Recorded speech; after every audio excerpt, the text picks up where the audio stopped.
I'm Kayode, and joining us today is Simowitz. We will hear about her fascinating journey from performing arts to the startup world and then becoming a business owner. Long before search funds were a thing, Frances orchestrated a management buyout, basically buying out the previous owners of Numa, the New York-based Accelerator, where she was CEO.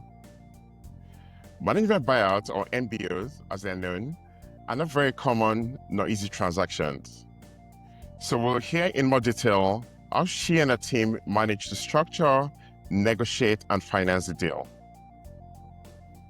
Frances started a career as far removed from the world of tech startups and complex finance as possible. After studying music in college, she realized she no longer wanted to pursue a career as a performer and took up a job as a teacher. She left teaching for a sales job and then worked for a few years as a babysitter. We'll hear about her remarkable journey from these early jobs to becoming CEO of Numa within a few years. As CEO, she has guided hundreds of international startups from over 25 countries into the US market. Frances is also an accomplished speaker. Frances, welcome to the podcast. Thank you, Kayode. Happy to be here. And thank you for such a kind coloring of my story. Very remarkable. Let's start at the beginning. You wanted to be an opera singer. Yeah. I often am like, how did I get here? My early days, I was obsessed with being a singer, but a lot of the motivation and competitiveness and desire to succeed and thrive has carried over to the business world. There's a lot of rigorous training that goes into being an opera singer. And so, yes, my story is not one that is very linear at all.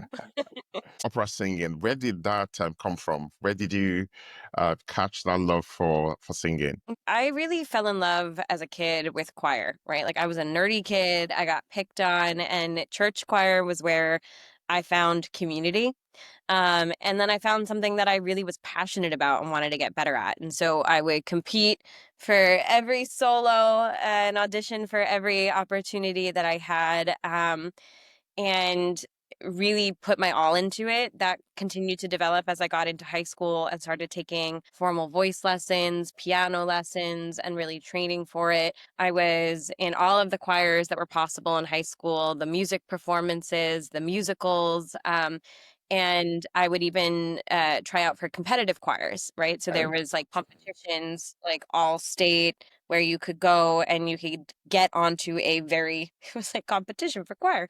And so I was very motivated to do that. And then I ended up going to college, Westminster Choir College, which was in Princeton, which was like my dream school. But a lot of love with it there. I realized that a lot of the world of music, especially in opera, when you're pursuing a solo career as a singer, where that's really where there's no money in singing, but it's going to be money. That's where it's going to be. And I really lost a lot of the things that I had loved initially about music, which was that community, right? Choir is like a bunch of people coming together to build something beautiful, right? Like not one voice becomes more important than the other. And I realized probably about my junior year of college, I don't want to do this professionally. I was also a double major with music education, but I was like, and I teach all the time now. But I intentionally left that as well because while, being an educator is incredibly important, the idea of doing the same thing over and over again for 40 years until I retired with a pension and died sound terrible to me. So decided to pivot and, was very lost for a while because I had known what I wanted to do since I was like a young child. I was like, oh, I'm better than everyone else. I know what I want to do. Like college entrance exams, I know what I want to do. So it was a tough time. And so I took jobs nannying and a lot of smaller jobs where I was trying to kind of use that time to read, to figure out, okay, if I can do anything now, right? The world's my oyster. I could do anything I want. I'm a big kid now and I can play on all the big kid playground things. What is it that I want to do? And so did a lot of reading. I got really interested in the time with marketing in specifics, community management, because obviously there's a theme of I love community running through my life. Yes. And also, I really loved physics for a little while. I was like, oh, this is cool. But I was like, I don't know about the math piece of this. So spent time kind of finding my path. My ex-husband worked in the startup world. And Interesting. so I Okay. got this purview into tech and startups through him, and really loved how everyone was passionate, right? It was a bunch of people coming together to build something beautiful and creative and that could impact the world. And I said, I don't know what I want to do there, but I want to do that. And so was looking at master's degrees for marketing programs, but I was terrified of doing that. I had already invested in too much money in a 4-year bachelor's degree doing music. And I was like, well, what if I finish and I hate it? Right. Yes. So I ended up finding this boot camp accelerator program called Startup Institute. And ironically, I've tattooed their logo to my body like a crazy. Wow, nice. Um, but my ex-husband at the time was like, "Oh, like take a look at this. Maybe one day you'd want to do this." And I said, "No, no, no, right now. I need to figure out right now how I quit my job and I make this happen." It was an 8-week program. It was built very similarly to the Accelerator model because it was originally founded by the managing directors of Techstars in Boston, Okay. and so had that same sort of network-driven, curriculum-driven um, programming that is very outcome oriented. And so instead of starting your own company, the goal of this program was to get you a job in a startup. Nice. Okay. And so did that program, was the best thing I ever did. Met Wow. a lot of my like core colleagues now, collaborators, my business partner now through that experience. Interesting. That's why it's tattooed to my body. I'm not that crazy. And it launched me into the startup. So that's a little bit I got from music to startup. So what was it along the way with Startup Institute? What resonated at that point with you? Was it just the community and passion? Was there a point where you're like, this is what I want to do? Yeah, it really was Startup Institute where I said, this is absolutely what I wanted to do. And it had to do with the people. I was like, everyone is so passionate about what they want to build and what they want to do. And I have the opportunity to create and be creative and be who I really am. Like it was really there that I discovered kind of who I was. And, it definitely was challenging because at the time I felt like I was old. I was Yeah. 26, turning 27 when I was going through that program. And there was a lot of people with me that were in their early 20s. And I was like, damn it, like they're figuring out who they are way sooner than I figured out who I was. But I think it's also important and like an important message I always try to instill in people is that like life is not a race and that success doesn't need to happen overnight. It's going to take time, but when you find what you love and something you're good at and something that pays you, you can move really fast in that direction, regardless of when you start. So, like, I'm really grateful for that period of time because it's like I thrived.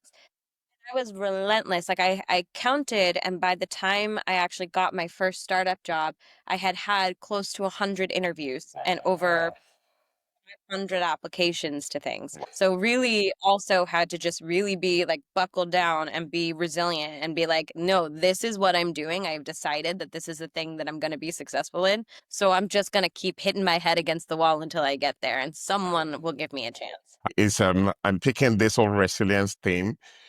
Is that what also kind of made you succeed in the sales job? Somewhere in between, you had a sales role where you really excel.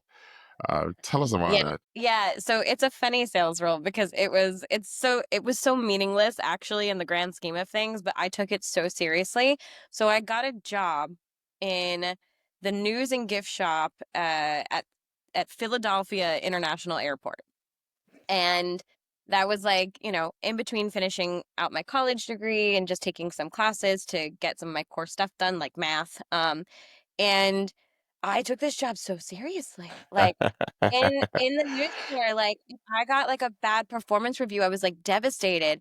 But I was so good in the store with customer service that they actually promoted me to their toy store in the airport. Where Interesting. you go to the airport, it's a requirement. You got to get water, snacks. You Yes. don't get a spacesuit and yo-yos and slinkies. So I was put into that store, and so they would actually have sales competitions among the associates, and I would very frequently win. And it really upset one of my colleagues because she would be, circling the people like, can I help you? Can I help you? And nobody likes feeling sold to, which is like something that I stand by today running a business. Nobody likes feeling sold to. And so really approached it from like an advisory standpoint, from like I'm an expert, like I really understand child development. I went to school for education and really just like evoked this sort of sales persona that was not overly bearing. And my sales numbers were always the top. And so I would win things like extra PTO days. It was something that I really enjoyed kind of like figuring out like a puzzle, right? Like how can I help this grandma buy this spacesuit for her 8-year-old son and consult her on it, and be sort of like a partner collaborative in what they're looking to buy. So yeah, that was the sales job in between, which, now looking back, there were a lot of things that I got from that experience, but I took it so seriously. Like when I got a bad performance review, I was devastated. Like and that's across my history. Every job I have, I take very seriously. Even when I was a nanny, I would imagine that like, oh, if there were nanny awards, I would win them for the best time ever. Okay, we'll come back to this. From taking a nanny job very seriously to being at the opening ceremony of NASDAQ a few weeks ago. It looks magical every time I see it on TV. Tell me, what was that experience like in person? I mean, the experience in person was great. I think there are moments where you feel like you haven't done anything at all. As an entrepreneur, you're like, I haven't come any sort of way since I started. And then you have these like brief moments where you look around and you go, oh, wow, I'm doing cool things. Like my grandpa called me and was like, Franny, why didn't you tell me you were on the NASDAQ? Very Yeah, I was just at proud. the Oak Bell with my founders. We have a partnership with them. Like, no big deal. But it is a big Yeah. deal, right? Like, I have been able to forge good relationships, build an incredible community, and do some really exciting things. But as entrepreneurs, oftentimes we like don't sit in our success, and then I'm immediately like onto, okay, but like the next thing, the next goal, the next Yes, goal. yes. Um, and so thank you for reminding me that it is a little bit magical. If your granny calls you and like very proud, it is magical. It's something to be proud of.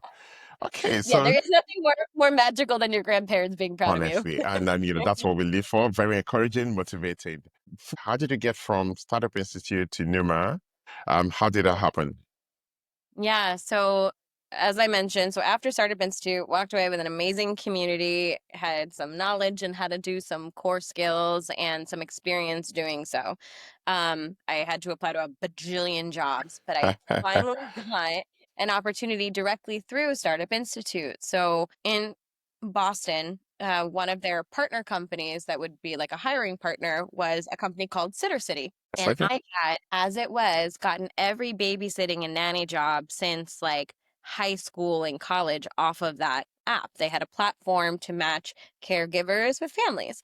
And they were looking to hire somebody to open up their New York office, to do like marketing and operations for them. And it just felt from a way like previously the interviews I was having, it always felt like I was trying to fit myself into a box. To be like, no, I can do these things, or I have experience in these things, or somehow position my background in a way that would make sense to them. When it was with Sitter City, I no longer needed to position my background in any way because I was like, no, I understand the babysitting and nanny really? market in the city. I was nannying for wealthy families on the Upper West Side. Like I know all the private schools. I know all of the doulas and care centers. Like I have a good grasp of what you would need to do to penetrate this market. What they were trying to do was build an on-demand babysitting service. So they had this platform of matching for years, but then I was getting to work on the new innovative product they were launching. And it was super exciting. So I had the opportunity to open that up in New York when I was hired, the DC and Boston. Before I decided to leave because my ex-husband was like, this is too much travel. But it was like my breakthrough experience. Like I got to do the marketing, the operations, like think creatively and strategically, collaborate with a team. And it gave me that initial experience truly that I needed. I had taken some unpaid internships before that while I was applying to jobs to like cut my teeth some more. Yeah. But it was like, which is also a privilege to be able to do, to be able to take, thank you, ex-husband, to be able to take unpaid internships. But it was like, it changed the game for me. And Sitter City was really the thing that launched me. Then I actually got hired by Startup Institute. So that was my job after Sitter City. helping them to run their admissions and select the students to participate in the programs, as well as support the programming team, and being on the other side of sort of the accelerator model, right? And being able to see, how do you curate that community? How do you convince people on the opportunity and value proposition of the program that is actually going to help them succeed and thrive? How do you, design curriculum and experiences for people to meet those educational and networking needs? So really got to see the back end of that, and then grew my network even more, right? Because then we were bringing in mentors for that program. I was constantly out networking. It was an incredible period of time. And then after that was when I got recruited by Numa, which was the Paris-based accelerator, Yeah. to open up their New York office in New York with two other people. One was had come from Numa in Paris, Aviva. I love her to this day. Uh, the original CEO of the New York office. And then I was the program manager, and there was another program director. But I very quickly grew there. After 6 months, I was promoted to program director. And after 18 months, when Aviva decided she wanted to leave the company, she had been with the company for 6 years. She wanted to go back to Europe. She advocated to the board in Paris for me to take over as the CEO, leading the US entity and operations there, which was a whole new other sort of exciting challenge that I got to pursue at that period of time. Nice. I mean, a wonderful journey. How did you go manage that transition from, being a member of staff to leading the company? What were the major challenges you faced in those early days? Well, finance was one of them. I was like, why didn't I listen to my math teachers when they were like, "You're gonna use math all the time," and I was like, "No, I'm not. I'm gonna be a singer." So I I was actually decent in math in school, but it was not something that I ever really thought I was gonna have to use. So there was a lot of things I had to really learn on the job, which is something that always excites me. I love new challenges. I love change that's implemented by me. Like if I get to have a new change that I've chosen.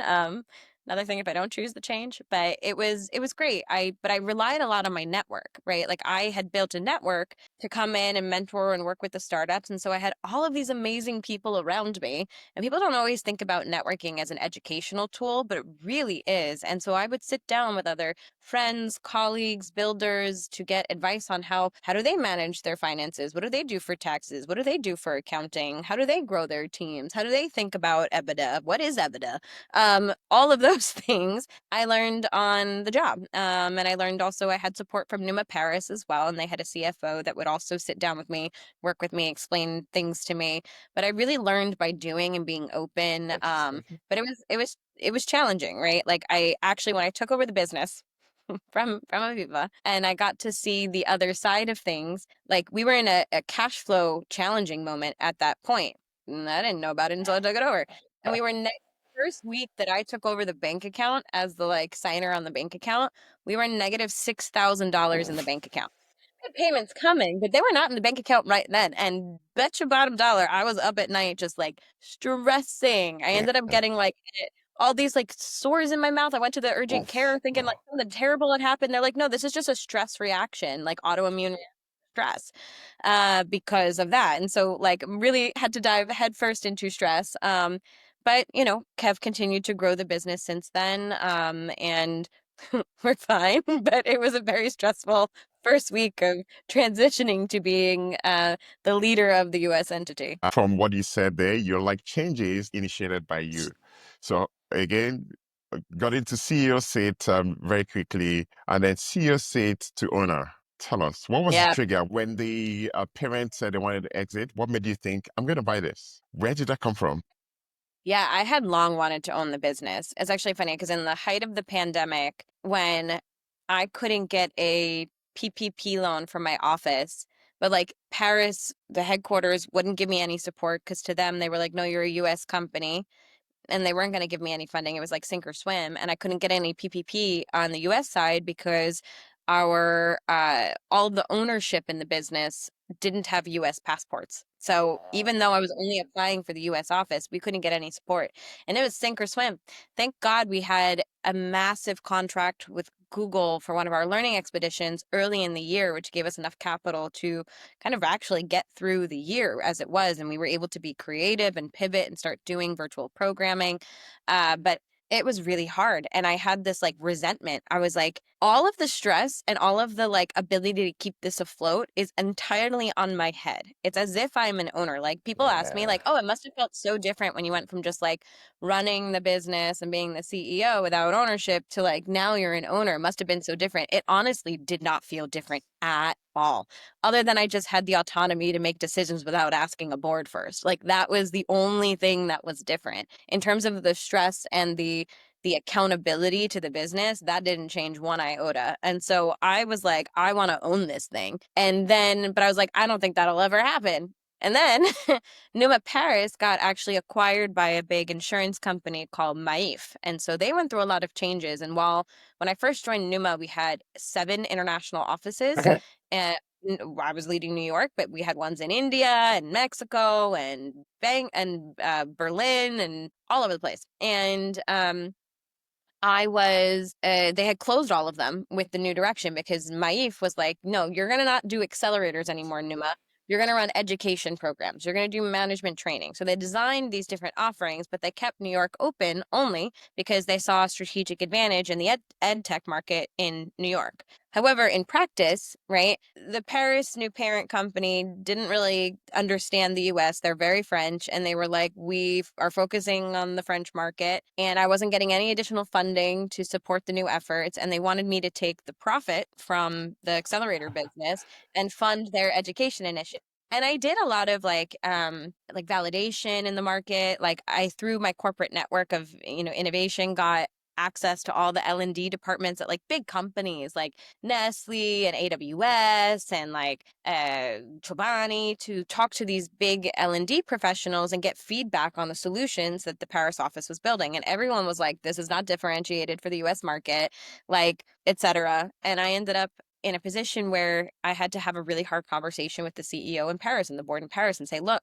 and I did actually start applying to jobs before this conversation because I knew that I needed to negotiate from a position of I can walk away in my mind. I just needed to mentally psych myself out. I didn't want to take any of the jobs I was applying for, but I needed to mentally psych myself up for I might get fired. I don't own this business. If they really believe in this vision and this direction in the US, they may replace me as CEO. They would be perfectly capable of doing so. There's nothing in my contract that would stop them. I don't own anything. So I had this conversation with them and I said, look, essentially, I was like, look, if you were a startup in my programs, helping you expand to the US market, that's kind of accelerators we run. I was like, I would tell you you're not ready for the US. I would tell you that it's not ready for the US.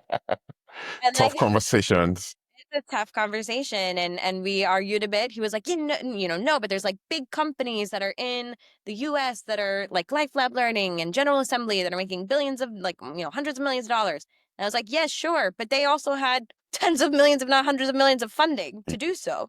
I'm not getting any funding to do this. Like, what is an expensive business developer going to do that I haven't already done? He said, you tell me. And I said, well, tell you, nothing. They're not going to do anything else. And so he said, okay, let's think about it and come back. And so we thought about it and come back. And he was like, do you still feel convinced that it's not ready for the US market? And I said, yes. And he said, okay. He's like, I feel like you really love the accelerator activities. And I said, I do. He said, I have a feeling that you want to do these things on your own. And I said, I do. And he said, do you think your team would go with you? And I said, they would. He said, okay, vision for success is to figure out how you can buy the company. And I was like, amazing. And so that was like an incredible moment where I was like, wow, I might actually be able to do this and own this and build this and continue to do the thing that I love.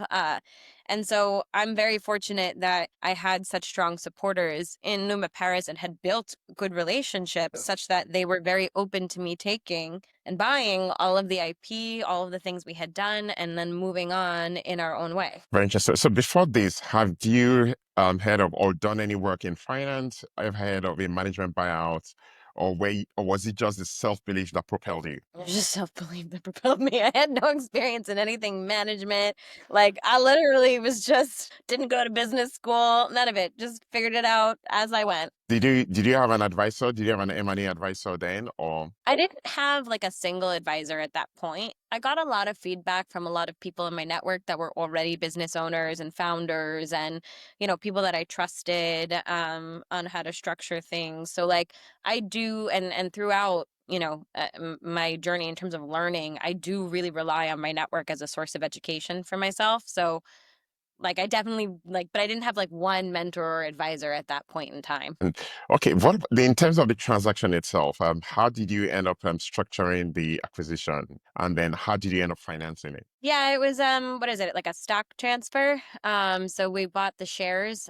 They only had 100 of them, which apparently is really unique because most of the time when you're creating a company, you create millions of shares to like give out to people, but there was literally only 100 shares. And we purchased those for a very low fair market value that we were able Nice. to justify based on like the liabilities in the business at the time and like what was the current like money in the bank account, even though we had revenue coming. So we were able to justify a fairly low market value, and then we structured so that the headquarters would get additional capital on top of that, like a licensing deal for me to use the brand for a period of time. So we got very creative with the financial instruments, and so was able to purchase the business without actually having to take at that time any outside investment. Personal capital to purchase the business. Amazing. And so is there one thing you wish you knew about this M&A process at that point that you know now? I did have like a messy breakup with a partner that I went into it with, and so that was hard. I think I would have structured the partnership piece of it a little bit differently. Everything, worked out in the end of it all when we exited her out of the business, but that was challenging, and there were definitely some things I wish I had known or done or structured into the agreement ahead of time for that. But other than that, like the transaction actually went very smoothly. It was very friendly process. It was not contentious. Like I know there's like a large percentage of M&A deals fail. I've had two two now that have been successful and that, weren't overly complicated. So was very fortunate in that regard. Tell us about the second one. That's a more recent one. What was the trigger for this second measure? Yeah, so after my first business partner exited out of the business, ended up actually getting I had an acquisition offer from another entity from a competitor that I was considering, or a colleague of mine who I had met in my startup institute days. He's my business partner now, John Lynn. He and I had worked together and we had a really good working relationship. After working at Startup Institute together, he ended up starting a company with our ex-boss, building accelerators. And then he rebranded that at a point to Sella. And so he had found a niche building accelerator programs for US government, where over time we found a niche selling accelerator programs to foreign governments. And he's one of my best friends. And regardless, even though we weren't working together on the business, every Tuesday at 4, we had like a check-in together and we Nice. would just like share best practices, etc. And so my partner and I have a second home down in Arizona, and he was visiting me in like early 2023 in February in Arizona. We were on my porch. We didn't talk about work the whole weekend. And in the last like 20 minutes while he's waiting for his Uber, he's like, oh, how's the business going? And we're talking, catching up about business. And we're talking about our different challenges and strengths and like, what are our blockers and all that. And then we look at each other and we go, why aren't we doing this together? Nice, nice. I like that. And so it just felt like the right person and the right thing. We had been working and collaborating together for years. We know each other super well. We're best friends. We were like, we should be doing this together. And actually when he went and started the company with our old boss, I remember being so angry at the time and I felt like they ditched me. And so it was like an opportunity to do what we probably should have been doing from the beginning and build together. And so we had that thought in February. We took until probably about early May to like suss out, is this the right move? Right. Like at that point, I also had built an advisory board around myself and had one advisor really that I was working with, and he had an advisor and a shareholder as well. So we each discussed with that. We also had some workshops together where we figured out, do we actually have a shared vision for where this business could go? So there was like things that we needed to kind of suss out to feel like, is this actually the right move for us to go through? Because also understanding that our relationship can change forever. Like Yeah. when you have a business partner, you are married. And if you Yes. go into a business, a friend or a family member, you need to go into it understanding that this might ruin the relationship forever. That is just a fact. And so we were like, are we okay with this ruining our relationship forever? And what does that mean? Do we think there's a big enough opportunity and that this is going to be okay enough that we can risk that? And we decided to do it. And so we made the decision early May, and then papering acquisitions just takes forever. And so it wasn't until end of December 2023 that the merger was complete. I brought in my advisor actually at that point as a shareholder. So we have, him also as an investor, and his investor converted onto our cap table as well. And so we restructured our entire cap table and ownership. In the merger, but in that we also gained more people, more support, more advisors. And so it was a really great transaction. But with that, we rebranded to Key Acceleration, QUAY, to sort of acknowledge the new team, the new mission, the new brand, because now we build accelerators for US and for foreign as a service. So we have expanded team capabilities and value proposition. Lovely. Yeah, just to close out this part, you've done one management buyout. You've had a merger. Do you think you could possibly acquire another company, or maybe sell Key at some point? Have you thought about it? Yeah, so I don't want to sell Key right now or anytime in the future, really. But we'll see. Things can always change. But really, our next step is to build a fund, a venture fund, because we have exits in the startups we work with, but have not been able to invest in them. We don't have a fund to directly invest right now. And then the service business becomes the pipeline for that fund. So the service business is actually like a key component to generating returns on the fund side. So I don't want to sell it right now, but I'm open to it in the future if the price is right. I could see myself acquiring a competitor. I love the idea of acquiring my competitors. I Yes, dream about yes, that yes. night. I'm like, they're annoying. They just bid for that too. I'm gonna just buy them one day. So yeah, I do foresee potentially acquiring other businesses in the future. That sounds more exciting to me than selling mine, So but we'll see. fingers crossed. Maybe we'll have a 1 year and 2 year check-in, and you will have done a couple of acquisitions by then. Um, That's a lot of M&A for a small business. exactly. Yeah, so I mean, but then you touched on the market entry, what Key now does. Tell us a bit more about that. I've been in the startup space for just about 4 years now, and either building in London or in Dubai, everyone wants to be in the US. And that is what Key does, helping startups move Mm. into the US. It is an interesting thing, and it's a strong, and I hope it stays, value proposition to our business, where founders wake up all over the world and they're like, I want to go to the US market, right? It's a dream that a lot of founders have. Like, if I could make it in the US, I can make it anywhere. And so we have one of the largest economies in the world. We have all of the most Fortune 100s headquartered in the United States, especially where I'm based in New York City. There's so much economic activity. We have the number one and number two largest tech ecosystems for venture capital in the world. Like, there is clear incentive on why the US market, where valuations are bigger. So it's really advantageous for a lot of these countries from an economic development standpoint to support their companies to help them enter into other markets. It does create more jobs, often back at home. It creates, venture returns for their local market, which then in turns allows investors to invest in more great companies. And so it's really good for foreign ecosystems, especially in smaller markets. Like, one of the countries we work with is Singapore. They're a really small country with like 5 million people in the whole country. And so in order to become a big business, to bring those types of returns, to create those types of jobs, to create those types of economic incentives, they need to go abroad. And so governments will pay us, and we bid oftentimes competitively for these grants to support companies from their country going to the United States. It's not the only thing we do. We also run U.S. programs for U.S. economic development, and we're starting now to also do programs to other markets. This year, we actually have two projects where we're doing soft landing in the Saudi market for companies, and one in water tech and one in logistics tech.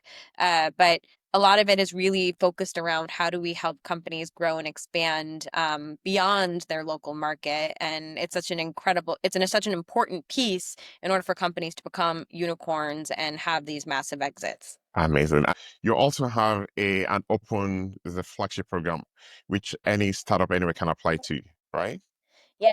So back in the day, that was like our main program. We ran 3 times a year. We now run it once per year because Okay. most of our programs are with governments, but we want to give companies the opportunity to participate by themselves. Like if we're not working with somebody in your country as a partner or working with the government there, and you still want to come and access the US, there is a pathway to do that. So we do have our flagship program. Applications are about to be open for the one that we're going to be launching in September.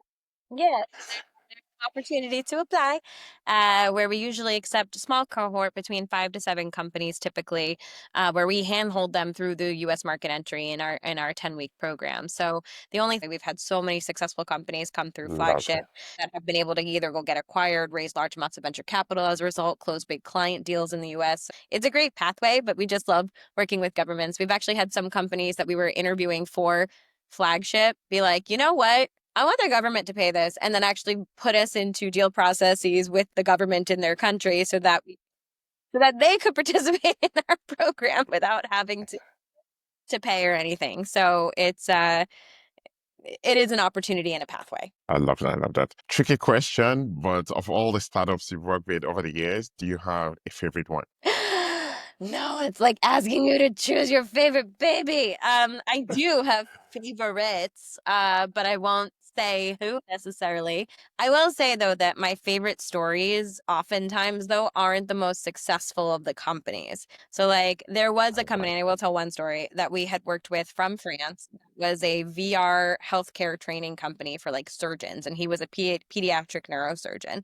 And when we first started interviewing them, they had just been to CES. We were interviewing them for flagship, and they were convinced. They turned down the offer to join the program because they were like, "We have so many sales leads. We don't need you." And it was him and one US business developer that he had hired, Brandon. And then it comes down to be like 6 months later, and it's time for the program again. And they come back to us and they reapply because they had closed a single lead from CES. So they realized they still needed us.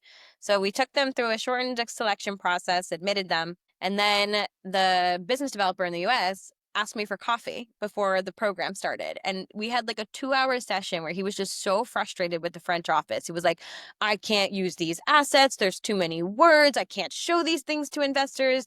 They don't understand what's happening in the US and what I need to be successful. Like, was so frustrated.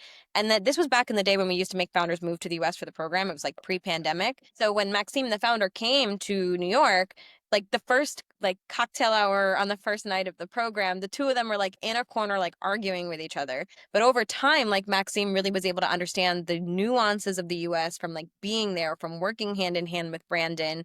And like by the end of the program, the two of them would be like huddled in booths on sales calls together. Like they actually really implemented a lot of the strategies they learned in the program. And by the end of the program, they closed their first deal with a university.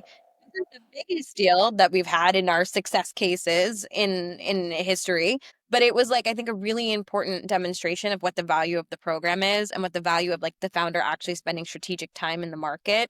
And so while not the most successful story, it is one of my favorite stories to illustrate the power of actually doing the US market entry soft landing type program. I love it. And congrats to the founders. Since the acquisition, how smooth sailing has this been? Well, so we had to rework a lot of things again post merger, even though like I had kind of finances set up and running post acquisition of Numa into Weave, and then Weave into now Key.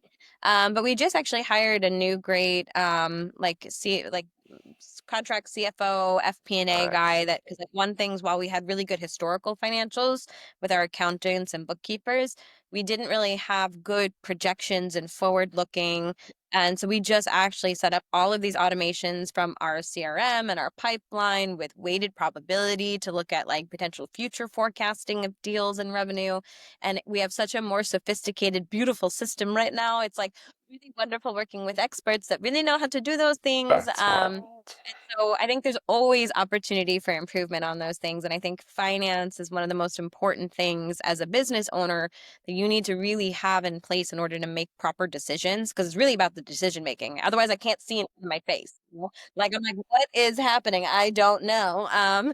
So yeah, it's still like an ongoing adaptation, but like we're in a good place right now. Good to hear. That's like music to my ears as a finance person, the importance of finance there. But in dealing with all these issues, running the programs, traveling, how do you deal with the stress? Yeah, no, I do have hobbies. So I do like musical improv comedy in the cities. I like to sing and I love karaoke. I have a cat. I like to squish my cat when I'm really stressed. No, and a lot of it is also like taking care of yourself, making sure that you're exercising, eating healthy, getting enough water. Yoga is my favorite. So like it's doing those things, and then it's also just like taking care of your mental health, right? Like there's no shame in going to therapy. There's no shame in, seeking additional support for things like that. I think people often don't talk about the mental health of founders enough because it is a hard road, as much as like it's rewarding and you have these moments where you're like, I'm at the NASDAQ, right? Like there's a lot of grind and hard sleepless nights there. So yeah, it's really just doing everything I can to take care of myself and also having supportive people around me, both around the business and around me personally that I can speak to, confide in, that can give me advice so that you don't feel like you're alone in this, because you're not. This takes us back to that community thing you talked about at the beginning. I see it's still, a common thread through your career. Okay, while we wrap up, I just have a few very quick questions for you. In terms, you talked about your new FP&A process, challenges with finance in the past. What's the most important KPI you and your management team obsess over? Oh, yeah. So I would say the most important KPI that we obsess over. So on the programming side, it's NPS score. So it's like how happy the founders are with the program. On the finance side, we are, chasing getting a good EBITDA percentage at the end of the year from an overall revenue perspective. And then because our business is lumpy, we are also constantly chasing cash flow and understanding where our cash is. Because like government contracts, they happen at all different times of the year, big lump sum payments, sometimes beforehand, sometimes after. So it's also, we're very closely managing the lumpiness of the business, and looking at those sort of metrics. But I would say EBITDA and on the programming side, like NPS for program quality. So for the startups you work with, what do you see as this common theme you see in the ones that are able to succeed, say, beyond Series A, raise funds, become profitable? What's that one thing you think founders should focus on in getting them across that tough part where most startups fail? Well, people aren't going to like this answer because it's a soft skill answer, but it's like the ones that are actually open to feedback and change and can admit when they don't know something. Like time and time again, it is the most telltale sign of the founders that are going to be the most successful every single time. And that aren't transactional in it. They're like, I'm open to meeting with everyone just because I may learn something from everyone and that's going to help me. So the ones that have like come from a posture of openness every single time are the companies that go on to raise additional capital, to close big deals, etc. Like the self-awareness is something that's really hard to teach. And it is the differentiating factor. Yeah, I love that. That flexibility. Final question. It's Friday night in New York. You find out that the random ticket you bought you, is the Mega Millions winner. You win a lottery, life-changing money. You don't have to work again. How does that impact you? How does that change what you focus on over the next 10 years? Do you just retire or what happens? No, I don't retire. Maybe I'd probably do very similar to what I'm doing now, but just bring in even more people. I would also like hypercharge the fund that I'm raising with capital, maybe run a family office and make additional investments. And, eventually, I mean, I also want to travel more, buy houses all over the world, but pretty much do probably things that are very similar to what I'm doing now, just on a maybe larger scale and with more investments. Nice. Thank you very much. And this brings us to an end right on time. So